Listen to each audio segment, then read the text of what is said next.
This is me, Eric, from Honest Car Reviews, and I am going to review the new Hyundai Kona electric. This is brand new and was released in 2019, and it has a lot of tech, mainly the electric part. And we're going to go through everything that you need to know to decide if this is the car that you want to have. And the exterior is, I have mixed feelings. The front, Hyundai tried to make a mesh, because you have an electric car, you don't need to cool down the engine, and because you don't need that, you can just gaffer tape it up, because it can be a bit boring if you just fill something up with plastic and there's no lines or anything. But yeah, the front with the thin lamps it looks like the car is squinting, like this, trying to look ahead. As cool as the high beams are, I think the top part is cool with the squinting eyes, but there's also a lower part of the lamp, so you have almost 4 lamps in total on the front. The rear is, I don't know what Hyundai thought when they designed the rear. It's a typical crossover fashion. The car is trying to be futuristic, and I get it. But Hyundai did the Ioniq not too long ago, and I have reviewed it. And even though it was pretty close to the Toyota hybrid, it was nice. It was a sedan, it was practical, and the design was still very fluid. The car used the long lines to, even though it looks very special, it doesn't look out of place. This Kona does not look out of place, but it doesn't draw any attention because it's an electric car trying to be special, and it's not beautiful, which is a shame, because Hyundai makes great cars, and this is a great car when you get into it. And the Hyundai Kona is a great car if you look aside from some things. This is a small car, and with small cars often come bad leg space. I'm pretty tall, 187 centimeters plus or minus, and when I sit comfortably in the front, I sit pretty bad in the rear.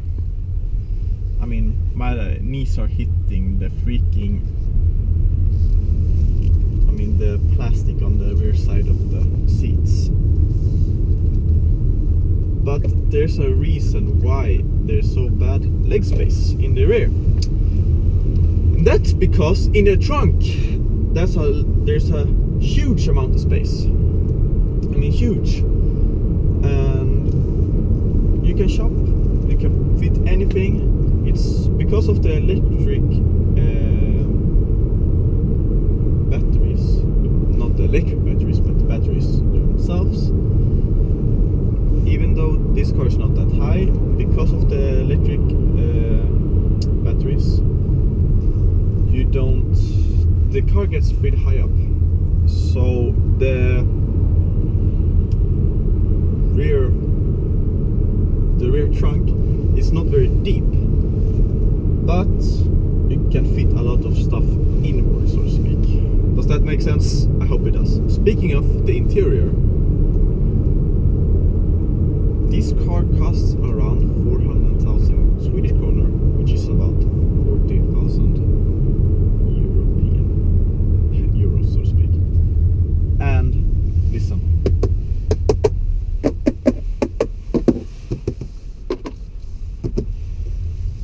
I mean, almost every single panel that you touch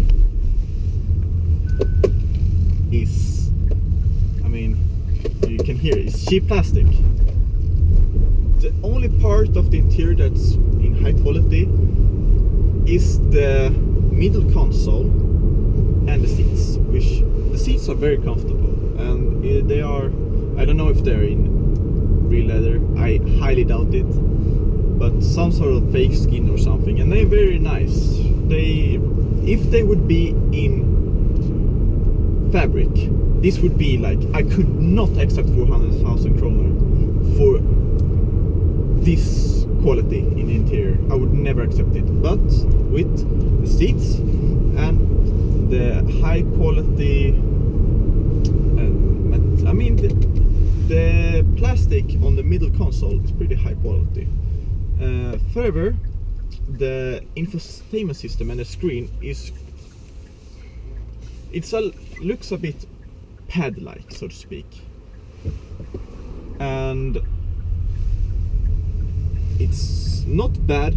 And some people criticize this layout because some people criticize this layout. I'm not. And this infotainment system and the screen and everything is not integrated into the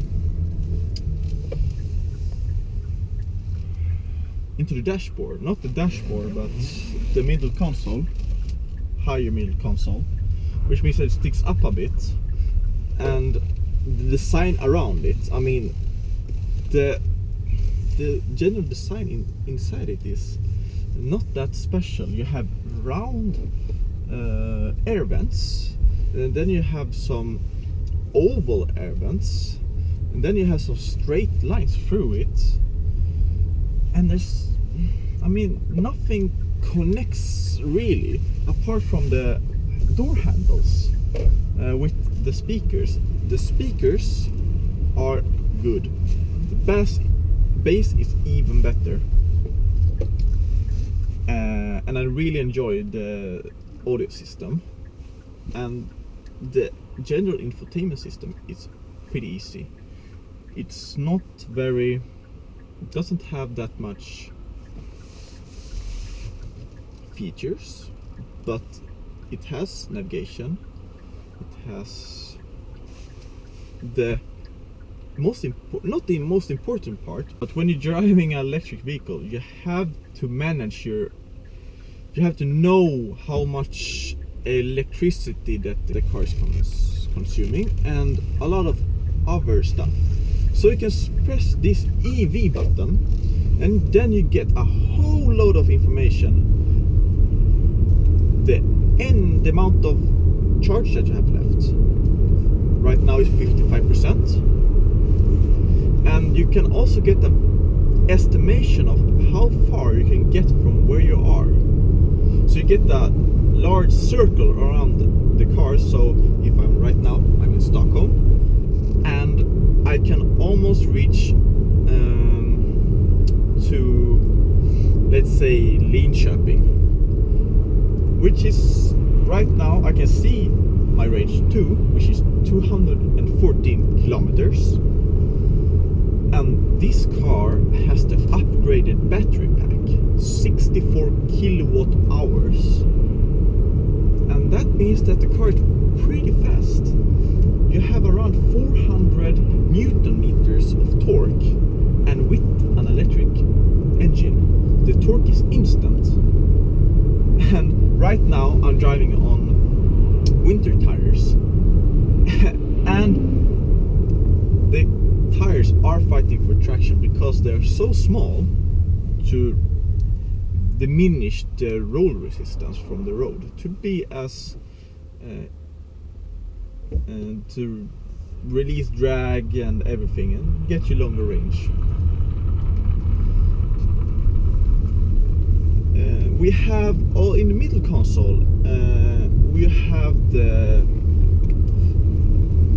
you can charge without using your cable.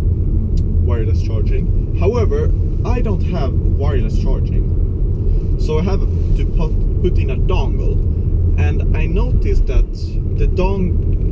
if you want to charge, you have to put the dongle very specific, far in. And because the angle of this little pocket means pretty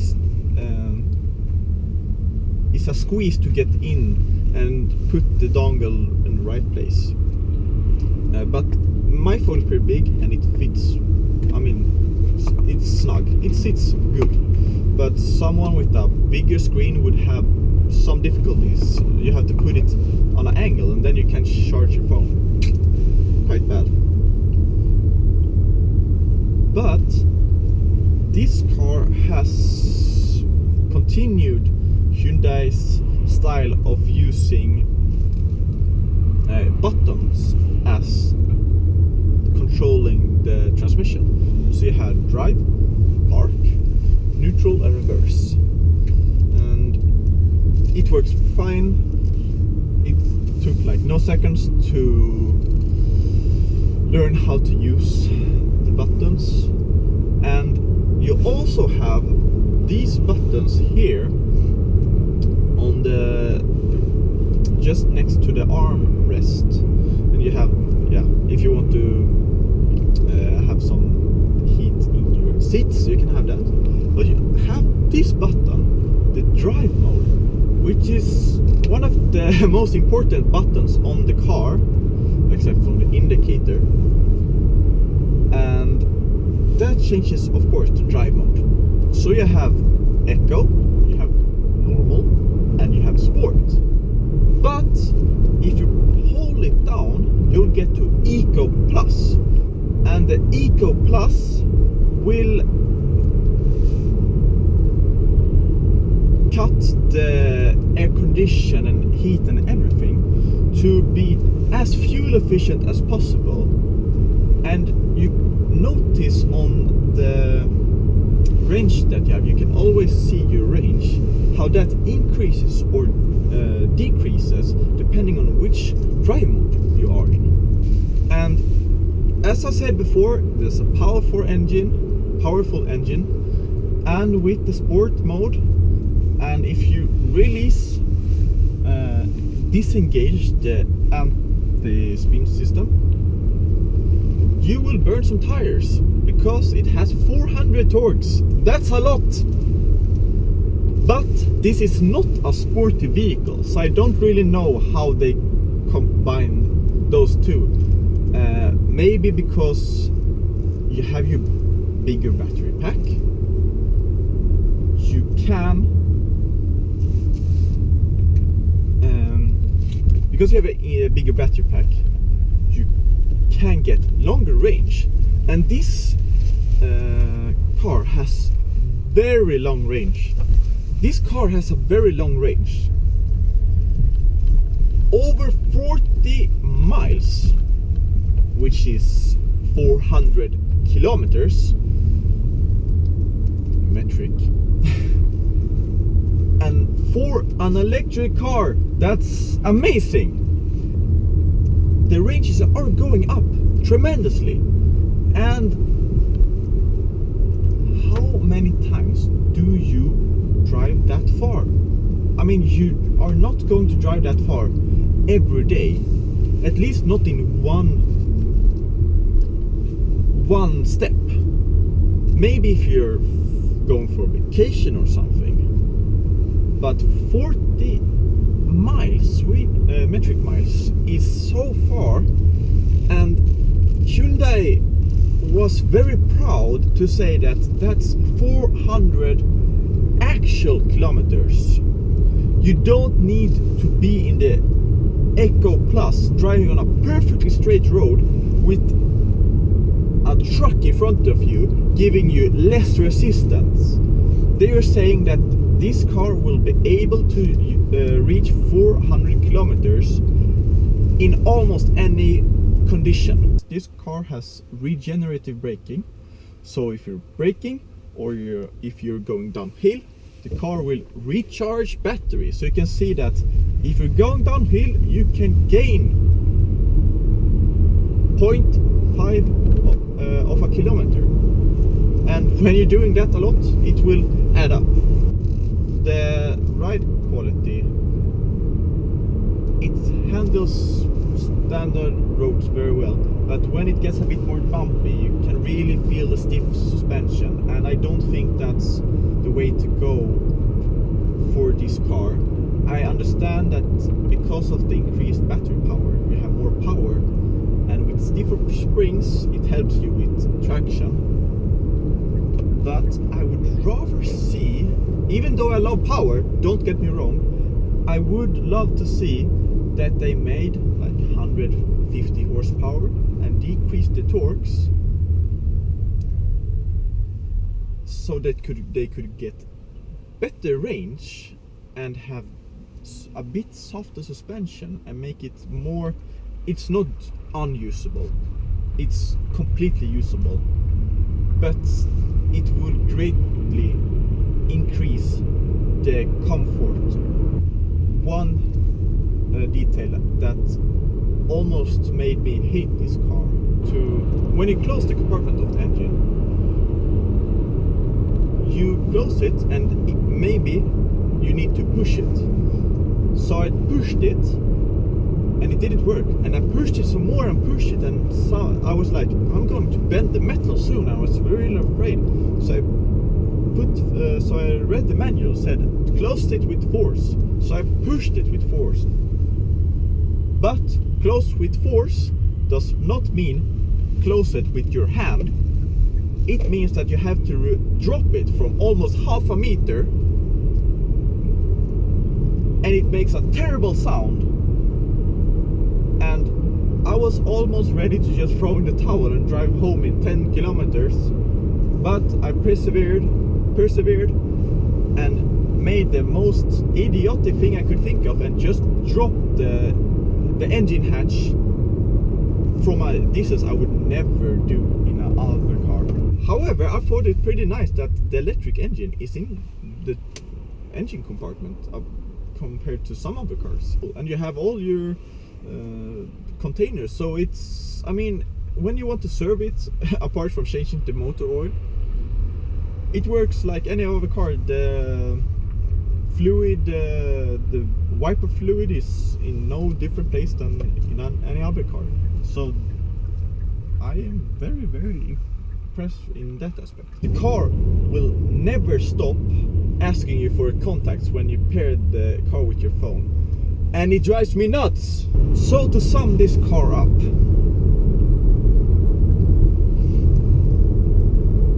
this is an electric car with long range,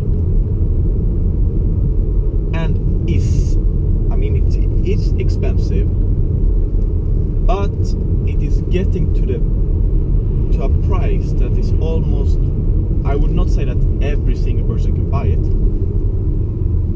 but it's more affordable. And as a car, the thing is, this car doesn't have any real competition right now, but a lot of car manufacturers are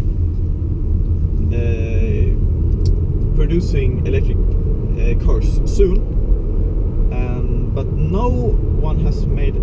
For the only you have your Nissan Leaf and you have your e-Golf, which is the cars that I can think of. But unfortunately, I have not driven those. I will drive the e-Golf soon, and I will compare these two. I think the e-Golf is a bit cheaper, but we will see if it will be a fair comparison. I had high hopes for this car, and it let me down a little. But I think that Hyundai has started a model that has a lot of potential, that they can change and they can mold and make in any way they want. And this is a good start, don't get me wrong, because I'm comparing this car to all the established car manufacturers' standard cars that has been evolved for decades. So the Hyundai, for that reason, is getting a very good grade. And you can't argue with the fact that if you're charging at home, it will be a lot cheaper than having